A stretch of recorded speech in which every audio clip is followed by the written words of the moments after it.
Bonjour à toutes et à tous, nous sommes le jeudi 22 février et on commence avec un point sur la météo. Le département est placé en vigilance orange pluie inondation depuis minuit ce jeudi. Il est déjà tombé entre 20 et 50 mm par endroit. Les cours d'eau ont monté, comme ici à Apremont-la-Vie. Certaines routes sont également coupées, notamment entre Boîte-Senez et la Garnache, entre la Boissière-des-Landes et Nieul-le-Dolan, mais aussi entre Mouilleron et Venanceau. La descente est coupée. Le SDIS de la Vendée a été engagé ce matin pour 3 interventions en rapport avec la vigilance en cours. À Grosbreuil pour une maison inondée suite à un débordement de fossé. À Venanceau pour un assèchement de 5 mètres carrés dans une maison suite à une fuite d'un réparateur d'eau plein. Et à La Roche-sur-Yon pour un épuisement d'une cave de 10 mètres carrés avec 1 mètre de profondeur.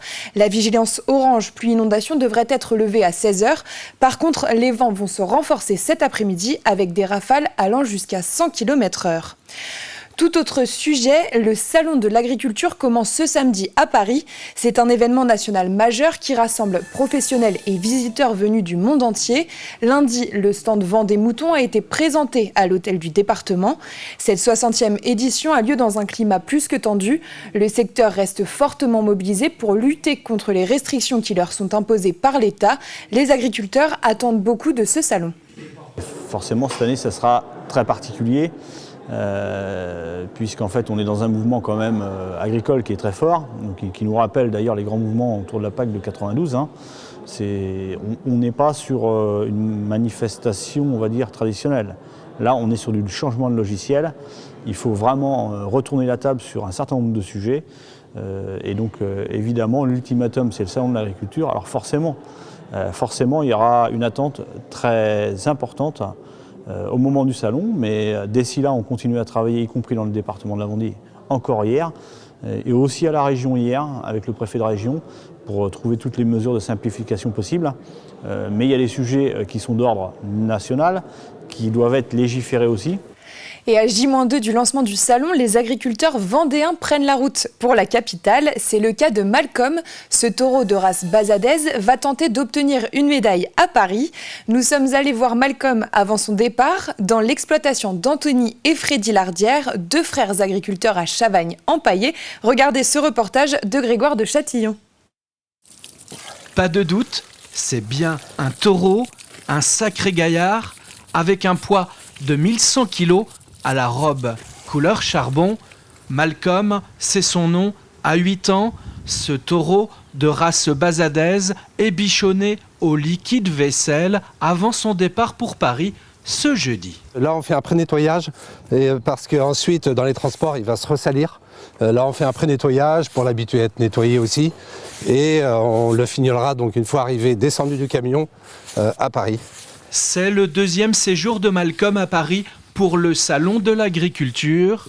Particulièrement remarqué l'année dernière comme figurant, Malcolm a cette année toutes ses chances de faire parler de lui. Surtout que, et vous ne le savez peut-être pas, Malcolm est déjà un champion. Malcolm ayant déjà été champion de France donc en 2022 à Bordeaux lors du concours national et à Clermont-Ferrand lors du sommet de l'élevage. Tout le monde l'attend effectivement cette année pour le concours de la race basadaise au salon de l'agriculture.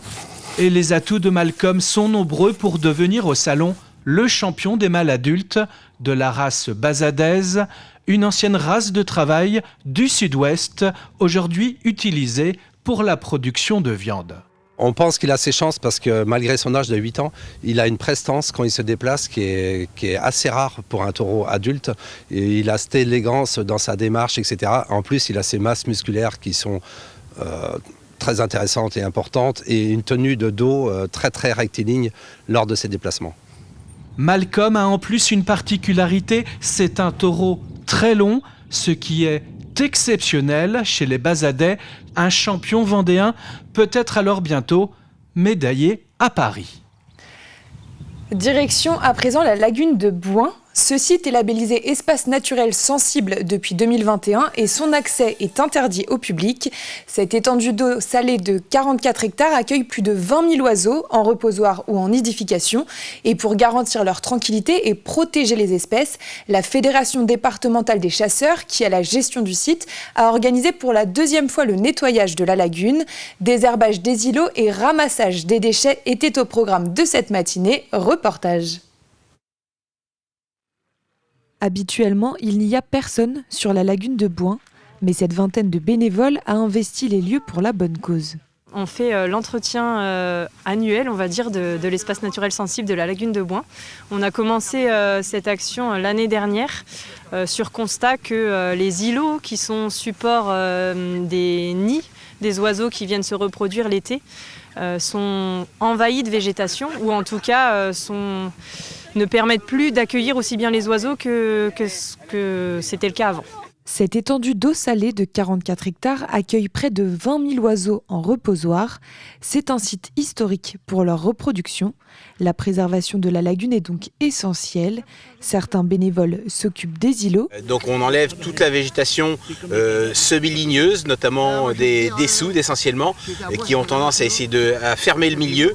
Et à partir du moment où le milieu est fermé, les îlots remplissent un petit peu moins leur fonction d'accueil pour la nidification des oiseaux. Plusieurs espèces d'oiseaux ont besoin d'un milieu dégagé et relativement rare en végétation pour pouvoir s'installer. D'autres ramassent les déchets. Quand on voit tous ces déchets plastiques, tous ces déchets divers qui arrivent sur la côte et qui finissent par entrer dans la réserve, là, c'est inadmissible, quoi. Donc il faut qu'on se mobilise tous autant qu'on est, chacun à son niveau pour faire quelque chose, parce que sinon c'est de pire en pire. Au quotidien, chacun peut amener sa pierre à l'édifice et faire que, autant faire se peut, qu'on puisse éliminer les maximums de déchets, quoi.